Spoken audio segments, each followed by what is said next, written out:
either alcoholic drinks or alcohol na pang-sanitize. Dito sa mga kabataan, sinong nakatikim ng alcohol? Hindi ko alam bakit sa akin binigay ito ni Mami. Siguro naisip nito na dati akong lasinggero. Okay, mga kapatid. So yung alcohol ay binansagan ng World Health Organization as drug. It is considered as drug. So, ang other term nila is donor. So, ang mga alcohol industry, like alcoholic drinks industry, pinaglalaban nila na yung alcohol contains some good benefits. Sino nakarinig na pag uminom ka ng alcohol, may magandang benepisyo sa katawan? Narinig ko lang. Sino yung nakarinig na pag uminom ka ng red wine, good for the heart? Good for the heart. At ito ang pinaglalaban ng maraming companies sa kanilang mga products, that it is good for you. Pero according to World Health Organization, mas malaki yung impact ng distraction compared sa magandang epekto nito sa atin, sa social, mga kapatid. Next please. So sabi ko nga, alcohol is considered as drug. So ang other term na isinawag siyang ethanol. So sinong nakakita ng alcohol na lumiliyab? So can you imagine, sino nakakita ng alak na Bacardi 151?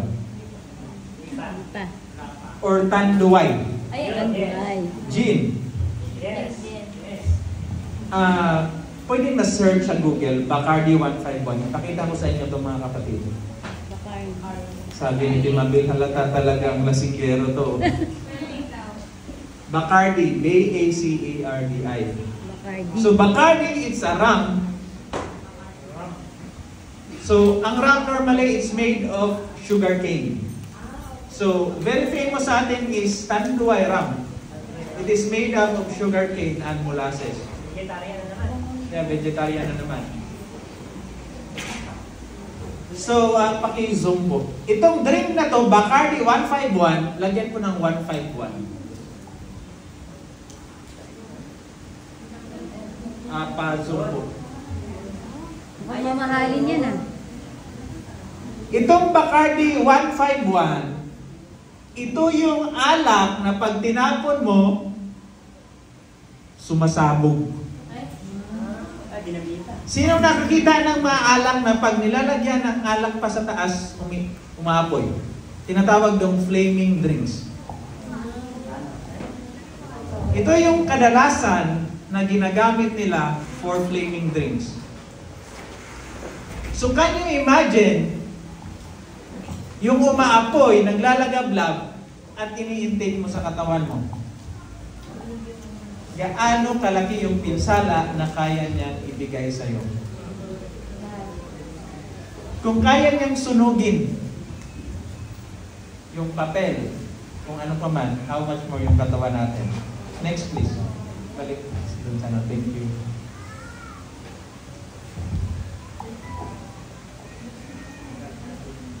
So ang alcohol requires no digestion. So anong ibig sabihin ng requires no digestion? Hindi mo na kailangan nguyain, hindi na kailangan dadaan sa digestive system mo. Diretso doon sa bituka mo. Diretso siya doon sa upper intestines mo. Yun yung nakakulay red dito sa taas. So galing dito, di ba pag uminom tayo ng tubig, ganoon din ang alcohol. Diretso paglagok, diretso na doon sa mga bituka natin. is rapidly and completely absorbed from stomach and upper intestines. So next please. I'm sorry.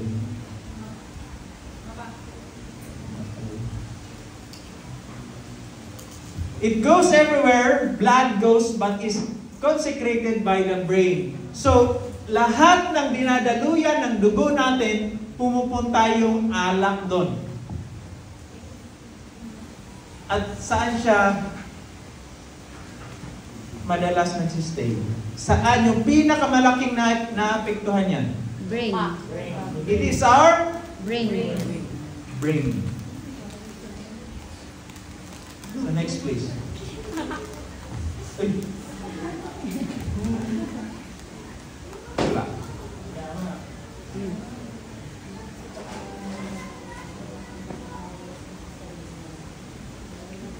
Sabi nila,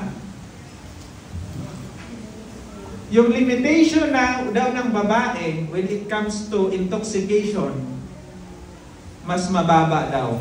Because ang mga babae contains less water. O in short, yung mga babae, madaling malasing. Sounds familiar? Or nakita nyo na ba yung mga babae pag nalasing? Yeah. Kaya sa inuman, ang unang nalalasing kadalasan is Babae. babae. Kaya naririnig. Pero sabi dito, kung mas mataba daw ang lalaki o ang babae kaysa lalaki, for example, sino bang malaki-laki dito?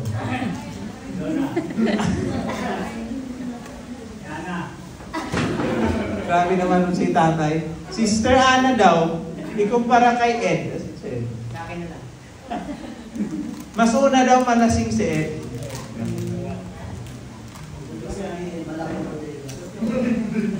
Kasi depende daw sa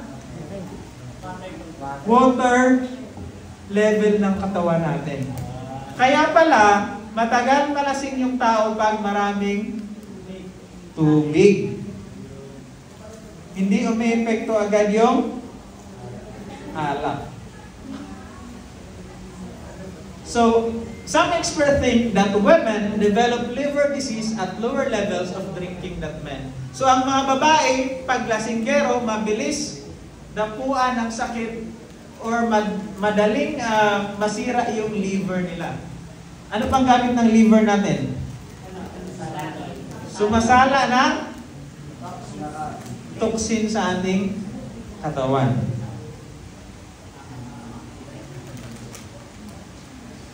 So, akala natin na yung alcohol will relax you and make you feel less anxious. Akala natin yung alcohol pag nakatuma na tayo, parang chill lang, tamang chill, nakaka-relax.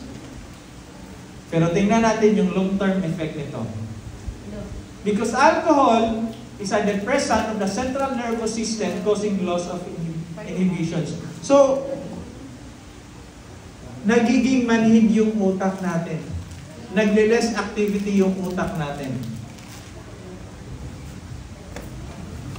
Kaya nawawalan tayo ng control sa ating katawan. Nanghihina tayo. Yun yung reason. Kaya nakikita nyo, pag sa mga bar, sa movie nakikita natin, pag nakainom na ng ilang shot, ganun-ganun na. Pre, di pa ako lasing.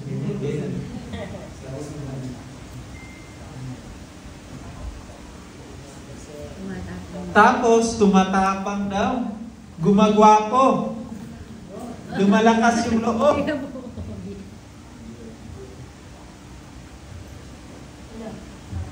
Ano pa? Lumalabo yung paningin. Parang na love at first sight. Albor. Dito pala si Albor.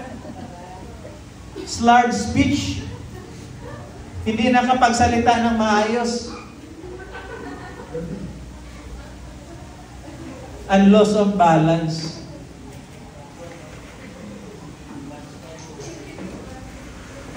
Kaya madalas nakikita natin paglasing, nakahiga na sa kalye. Mawala na ng malay. So pag umiinom daw ng marami, large amount at one time, can lead to unconsciousness. So nawala ng malay, coma, and even death. So, naalala ko last time, nasa ospital ako, nung katabi ko, lasing. Ginigising ng doktor, ayaw magising.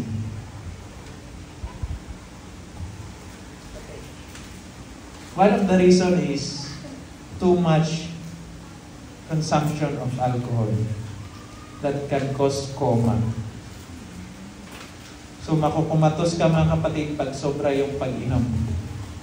Vomiting while unconscious can lead to death by asphyxiation or suffocation. Kasi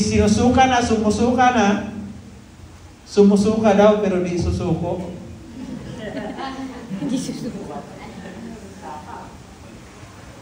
Kaya yung iba, nasusuffocate na hanggang sa mamatay. So ano pa yung ibang epekto ng alcohol sa ating utak? Una, yung pag-iisip natin. Hindi na tayo nakakapag-isip ng tama. Judgment. Hindi nakakapag-decide kung tama ba o mali. Saan ba yung daan ko? Parang dito nga yung daan pa, Hindi, dito. Hindi, dito nga, pre. Reasoning. Nagiging mala Einstein na pag nakalasing. Nag-i-English na, pastor. Nagiging philosopher na. Nagiging si Confucius na pag nakainom. At nawawala ng control. So, masyadong maliit na yung ano. Pero ito yung mga ibang epekto ng pag umiinom tayo ng alcohol sa ating katawan. So yung una, it can damage the brain. At isa din yung cause ng stroke. Pangalawa, lumalabo yung paningin, blurred vision, slurred speech. So, nangangatal, hindi nakapagsalita ng maayos. Bleeding throat, nagdudugo yung lalamunan. Breathing may stop. Nasusuffocate, hindi makahinga. Nagkakaroon ng irregular heartbeat. Parang na-in love. Di ba? Irregular eh. Hindi nagiging normal yung tibok ng puso niya. Nagkakaroon ng ulcer. Yung liver failure. Nanghihina yung muscles. Na ito mga lalaki makinig. At sa babae din. Impotency. No, nakakabaog pala ito, ma'am. Sa mga babae din, infertility. Pag malakas ka uminom, pwede kang hindi magkakaanak. Kaya, itigil nyo na yan. Osteoporosis. Manghihina yung tuhod mo. Hindi ka na makaakyat ng second floor. Ganun na yung tuhod. Kasi nagkakaroon ka na ng osteoporosis. Ano pa? It can cause hepatitis and inflammation of the liver. So nasisira yung liver natin. And later, this may lead to irreversible cirrhosis. So ano pa? So it can cause fatty liver. Ano pa? Liver fibrosis and cirrhosis. So sinisira niya yung buong liver natin. Kaya pag nasira na yung liver natin, wala nang sumasala sa dumi ng ating katawan.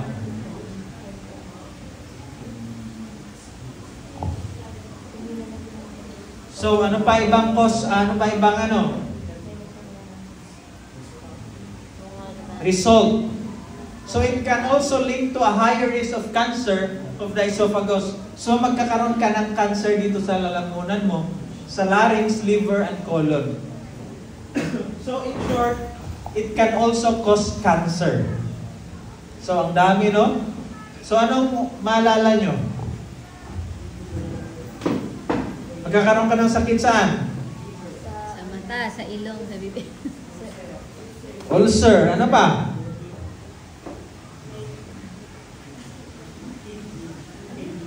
Kidney failure, ano pa? Infertility. Ano pa? Osteoporosis.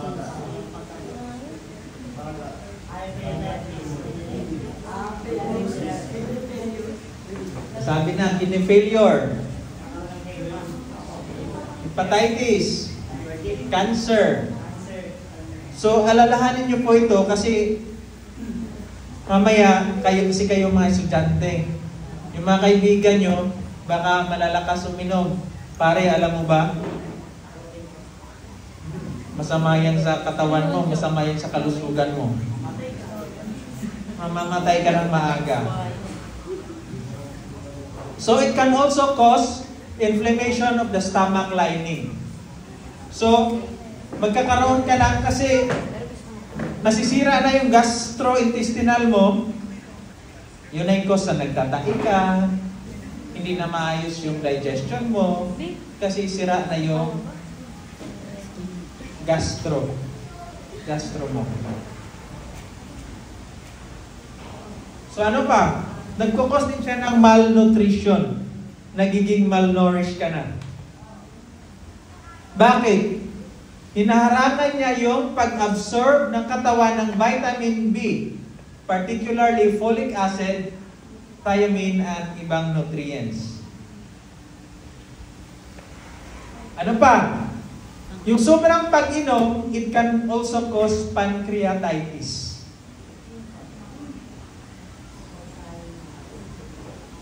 So, sinisira yung pancreas natin. So, it can also lead to high blood pressure. Sabi ko, hindi naman ako lasinggero, abot na high blood. No? So, it can also lead to high blood. So, kaya nakikita nyo, kasi yung composition ng alak like beer. Saan ba gawa yung beer? It is made from rye, malt, and barley. So, ginagawa niyang unsaturated fat yung mga composition at yun yung excess, yun yung sumisira sa atin. Kaya nagkukos ka ng mga fatty liver. So ano pa yun? It can also prevent the release of glucose from your liver and can increase the risk of blood sugar falling too low. So ano ba yung gamit ng glucose? Sino familiar ng sa glucose? Glucose is a form of sugar na nakukuha natin saan? Sabi ni Ma'am Ann, galing daw sa rice. Ano pa? Galing daw sa mga kinakain natin.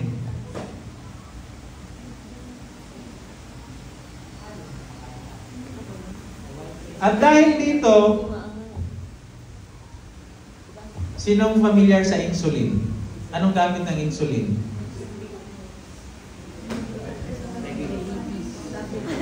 Para ma-stabilize yung sugar level natin, yung glucose. Pag nasira na yan, that's the time na magkaroon na tayo ng problema sa diabetes.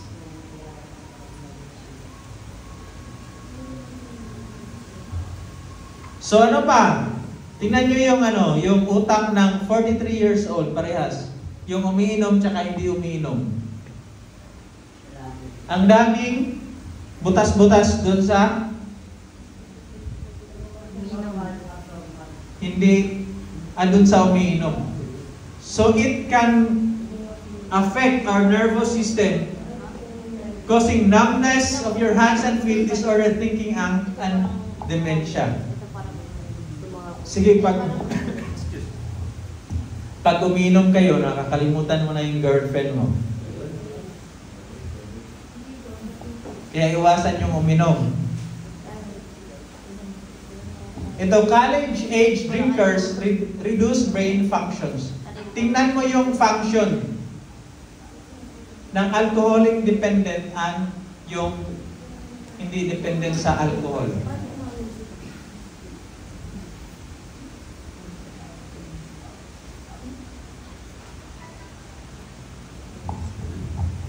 Ito pa isang example. So yung mga colored areas, yung may blue, yan yung mga activities within the brain. Kung ikaw ay uminom, kung ikaw ay lasinggero, malakas uminom, naliles yung activity ng utak mo. In short, naliles yung function niya. Kasi nagiging manhid yung utak natin. Nagiging manhid yung ibang part ng brain natin. So ito pa. Yan yung alcohol nakaka-convert into fat and leads to obesity. Kaya di ba napapansin nyo yung malakas uminom? Malaki chan. Malaki yung Chan. Mga ganon, di ba? Parang nagiging butete. Ano ka buntis? Sorry sa word. Parang buntis. Lalo na pag malakas uminom ng mga beer.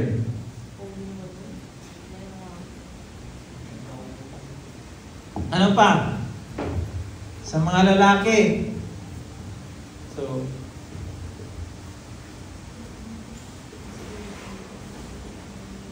isa siya sa magiging reason bakit hindi na tumatayo yung sa lalaki.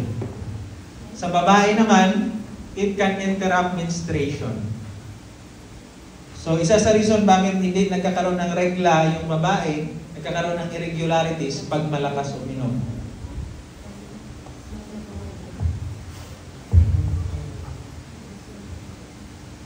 So, pag ikaw ay malakas uminom, ano pa ibang nadadala nito? Accident. It can cause accidents, fatalities, lalo na sa kalsada, no? Ang rami nating nababalitaan na nadidisgrasya habang nagmamaneho dahil lasing. Naalala ko about, I think 2 months ago, nasa province kami nabalitaan ko, galing sa party. So, may isang, actually, driver lang siya, driver. Meron siyang hinatid birthday dun sa mayor. Tapos, yung dalawa, actually 3 sila. Yung dalawa niyang kaibigan, yun yung uminom. Siya, hindi siya uminom.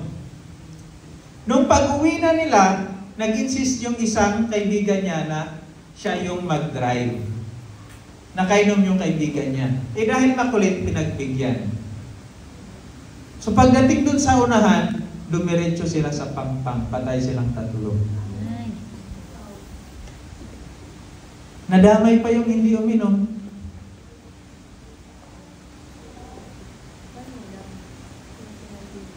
Ano pa? Shortened attention span. Hindi na masyadong nakikinig. Nasa iba ang atensyon. Slow reaction time. Alam mo yung delay? Tagal bago tumawag. Ang tagal bago mag-reply. Tawagin mo pero parang hindi ka naririnig. Decreased performance of motor task. Ano ba yung motor task? Ito yung paggalaw natin, motor skills. Tumatakbo ka, sumusuntok ka, naglalaro ka, so humihina ka rin. Nagkakaroon din ng misconceptions. Maling. Dahil nagkakaroon ka na ng yung judgment mo hindi na tama. So nagkakaroon ka na ng misconception sa mga bagay-bagay. So 40% of motor vehicle crash deaths involve alcohol. So lahat ng nadidisgrasya sa daan, 40% nun ay dahil sa pag-inom ng alcohol. So 40% of pedestrians killed have been drinking. So yung mga naglalakad sa daan, 40% nun dahil nakainom. Tingnan niyo yung mga itsura nito. Ano masyadong blur? Malabo, no? Ito yung mga picture. Yan, nabalian, lasog-lasog. Yung buto. Ayan, tingnan niyo yung yung rate, yung data. That's from 2001. Yung cause ng fatality because of drinking alcohol. Yung isa, traffic crash, yung blue fatality, and yung baba, alcohol fatality.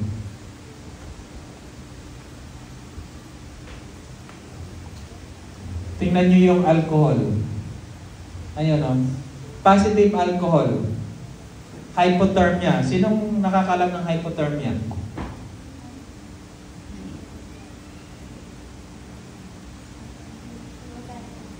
Hypothermia. Yun yung wala ka ng init sa katawan. Mamamatay ka na dahil sa lamig.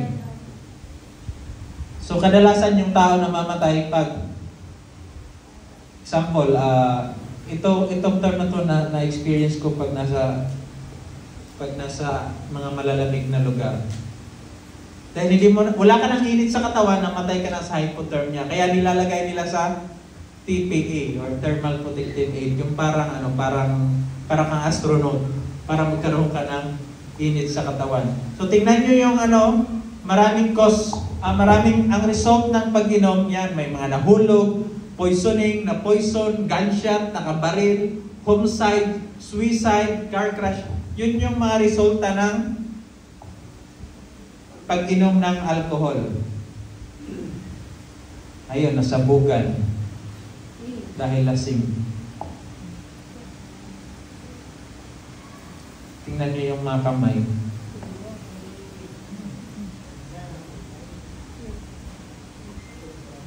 Alcohol is involved many home injuries in the US. So sa US, isa yan sa resulta. Maraming home injuries sa US dahil sa alcohol. So initially, pag uminom ka ng alcohol, you will feel relaxed. Dahil nga siya ay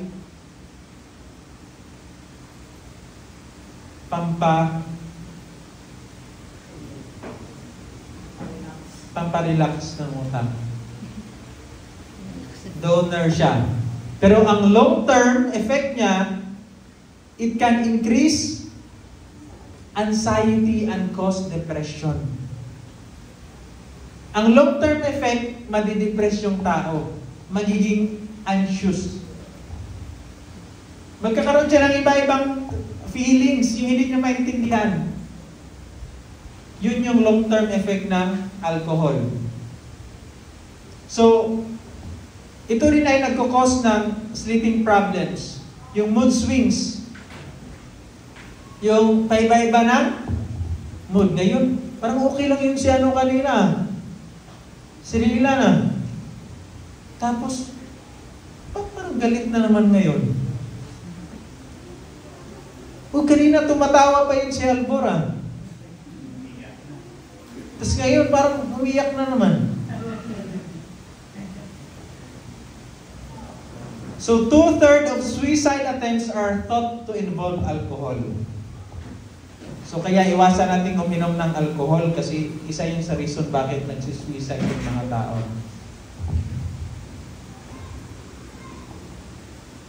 Yan.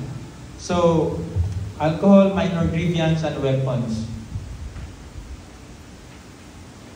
50% of fights involve alcohol.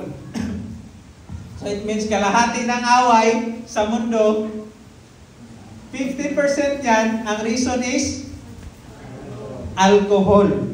Kaya pag piyesta, di ba? Daming Daming away. Pag disco, daming away. Kasi nawawalan ng kontrol at tamang pag-iisip yung mga tao.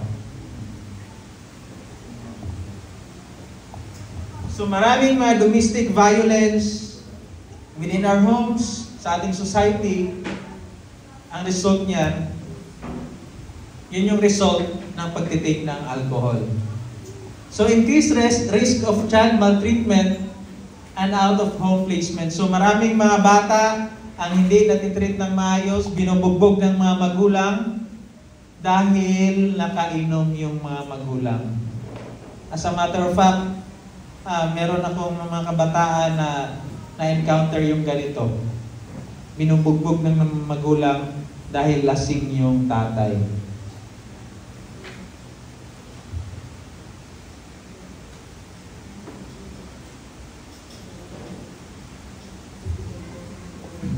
Ito pa. Merong tinatawag na fetal alcohol syndrome. So yung bata, sa pregnancy ito habang nagbubuntis. The baby has a small head, lumiliit yung ulo, heart defects, a shortening of the eyelids, and other abnormalities. So nagkakaroon ng abnormalities yung bata sa loob ng tiyan ng kanyang mama habang binubuntis. 1 to 3 births per 1,000 worldwide. Growth retardation, facial malformations, small head, greatly reduced intelligence. So tingnan nyo yung epekto ng pag-inom ng alak. Lalong-lalo na sa mga bata. Nagkaroon ng malformations.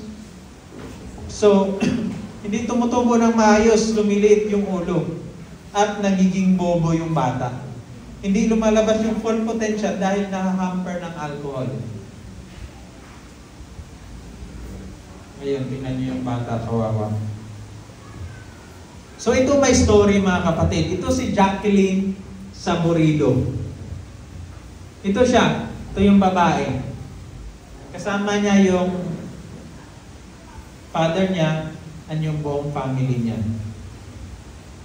So pag alis niya sa kanilang bahay, she was hit by a drunk person. Siya ay nabangga ng lasing. At tingnan niyo yung nagiging resulta mga kapatid. Ito yung nagiging itsura niya. Hindi siya nakainom. Pero yung bumangga sa kanya is nakainom. Sunog yung buong mukha niya. Tingnan nyo. Ganyan yung naging resulta ng mukha niya. Ayan. Putol yung kamay. Sobrang na-deform yung mukha niya. Sobrang kawawa. Tingnan nyo yung mata niya. Gumagamit na lang siya ng parang microscope dito para makakita at makabasa. So, not everyone who gets hit by a drunk driver dies. So, hindi lahat ng nababangga o natatamaan ng lasenggo o uminom ng alak na mamatay. Kaya we should always be responsible. Kasi yung impact, hindi man sa atin, you will be having an impact to your families, to your friends, to your society. At worst case scenario, magiging ganito po tayo. Magiging ganyan po yung taong na-disgrasya natin, mga kapatid. So, lalo na sa mga youth. So, tayong mga kabataan, masyado mahilig mag-explore. Tama? Gustong mag-try. Pero patuloy natin ipag-pray sa Panginoon na bigyan tayo ng mga kaibigan na hindi tayo ma-influence sa ganito. And He will always give the desires of our heart. Tutulungan tayo ng Panginoon, mga kapatid. Ito naman yung next story mga kapatid. Ito naman siya ay dati ang trabaho niya tagapainom sa mga customer. So yung influence niya kakaiba. Tingnan niyo to mga kapatid. Nakilala niyo to? This is me 5 years ago. Yan. Alam niyo yung dala ko? Nasa gitna. Yung naka-coat. Medyo blurred kasi. Ha? Ano po? Laser. Asan? Laser. So ito. This is me and I'm holding a wine. So this is my job abroad. I am teaching everybody how to drink. Yan yung trabaho ko. Tinuturuan ko yung mga tao kung ano yung iinumin. Kumakain ka ng isda, tuturuan kita kung ano yung alak na inumin mo. Kumakain ka ng manok, tuturuan kita kung anong alak iinumin mo pag manok yung kinakain mo. Pag kumakain ka ng cake, tuturuan kita kung ano yung alak na inumin mo. That's my job. And ngayon na-realize ko that our influence is very dangerous. Tingnan nyo yung influence ko mga kapatid. I am teaching everybody how to drink without knowing the impact of my influence. And tingnan nyo pa worst mga kapatid. Tingnan nyo yung mga nakikinig sa akin. Mga seniors. Kanda. These are foreigners, British, Norwegian, Swedish, Polish, mga matatanda, mga kapatid. And I'm teaching them how to drink. Kaya sa mga kabataan, we should always pray unto the Lord. Kasi pwede tayong magiging hindi magandang impluwensya dun sa mga tao. We should always think kung ano yung pinapasok natin because it can have a negative impact on the society na hindi natin nalalaman. Diba? So, hindi ko alam to na ganun pala yung epekto ng alak. So, yan. I am selling at least 100 bottles in 1 hour. At yung bote na binibenta ko, it cost 10,000 to 50,000 pesos isang bote. Kaya, kayo mga bata pa, you will be having your career. Piliin nyo maigi yung hindi tayo maliligaw at magiging magandang influensya po tayo. Sabi dito sa Proverbs 20 verse 1, wine is a mocker and a beer a brawler. Whoever is led astray by them is not wise. So mga kapatid, naway may natutunan po tayo na lesson sa ating topic ngayong hapon. At lagi po natin ipag-pray yung mga desire ng puso natin at yung mga steps na ating tatahakin. So,